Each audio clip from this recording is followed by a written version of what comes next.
Hello and welcome back to Awaiting Arrows. This is the part of my channel where I discuss my journey with infertility and just in hopes that my vulnerability will connect with someone else who might need some encouragement, just talking with someone who has gone through the same thing. And today, what I would like to talk about is actually the ways in which we discuss these sort of delicate topics.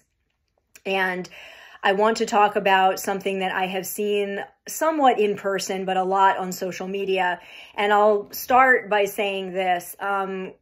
If you have struggled with infertility, you know that it's not something you ask for, and it automatically enrolls you in these other conversations that you find yourself a part of suddenly that maybe were not conversations that you feel you belong in or you signed up for, or, you know, it doesn't match your life right now. Like, for instance, because I have struggled to have a baby and I've not been able to have one yet, that has automatically included me in a lot of other conversations that I was not really aware of before. And one of those conversations is adoption. And just by virtue of being in this new group labeled unexplained infertility, I have a lot more awareness of this conversation of adoption. And so I'm not saying that I'm adopting right now. I'm just saying that this whole thing has enrolled me in that conversation. And one thing that I have sadly noticed and been very disturbed to notice is the following scenario. Maybe you have seen this happen yourself.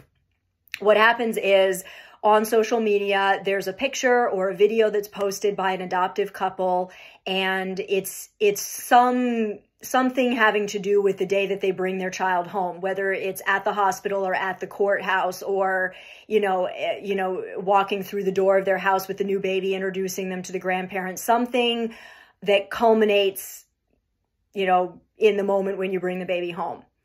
And it's usually a baby, and it's usually a different race child, and it's obviously supposed to be a happy moment, but inevitably in the comments, there's more than one, statement that is varying levels of harshness. Sometimes it's very deliberately harsh, and other times it's very passive aggressive, but it's generally saying something like, if there's just someone that feels the need to attack the adoptive family as if they did something wrong, something like, that's clearly someone else's baby, you're part of the problem, that baby needs to be with its mother, you know, the baby needs to be raised by its mother, and all of that stuff.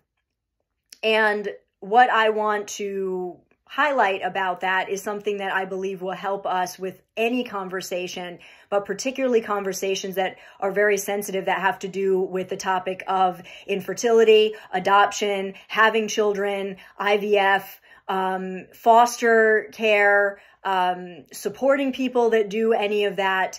Basically, here's the thing.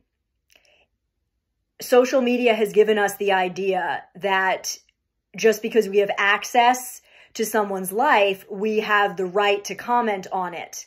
Whereas the family has actually given you a great privilege in being able to see into what is a very important moment in their life.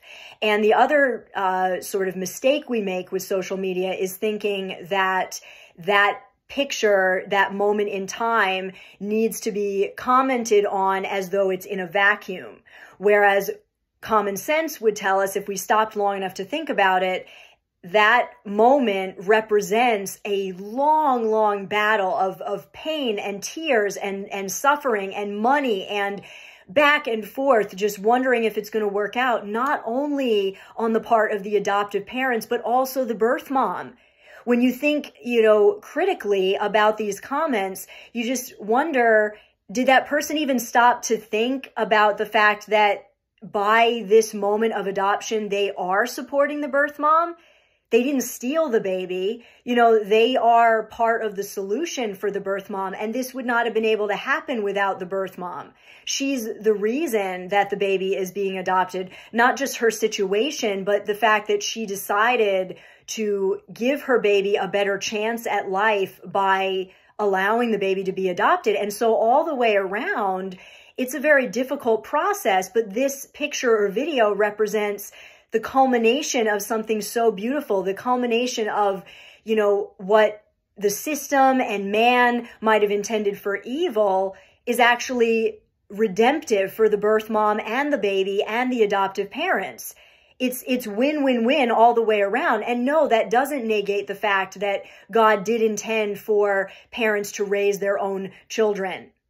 No, that doesn't negate the pain that the birth mother has had to go through. But should we neglect the beauty of something good and redemptive just because it's been a hard road, just because this world is imperfect and its imperfection and sin made this moment necessary? Which are we going to focus on? And so the reason that I want to highlight this is not only to cry out and beg the universe out there online to stop doing that, but also to just help us think.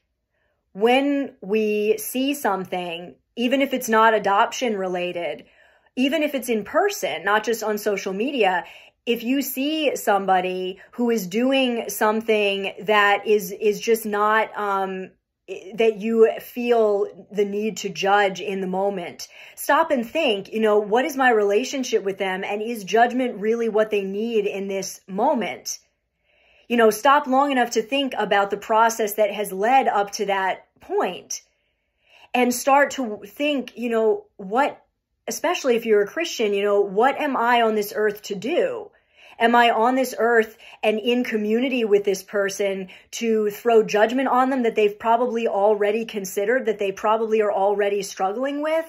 Do they really need me to partner with the accuser and add more fuel to that struggle that's already going on in their head? Or can I be part of the community that speaks life? Can I be part of the solution? Can I join them in making something redemptive out of something that was difficult? We all just need to remember what our role is and support people that are trying to do the right thing, because it is never easy. Just remember that it is never easy. No matter what you are seeing, no matter what filter you're seeing it through, no matter how beautiful the picture is, it is not easy. So just remember that. Remember it's not easy, but remember it's beautiful, and take a moment to look at that. Ask God. If your first thought is judgment, ask God to change your heart and to make you part of the beauty of the moment, because you can be a part of it.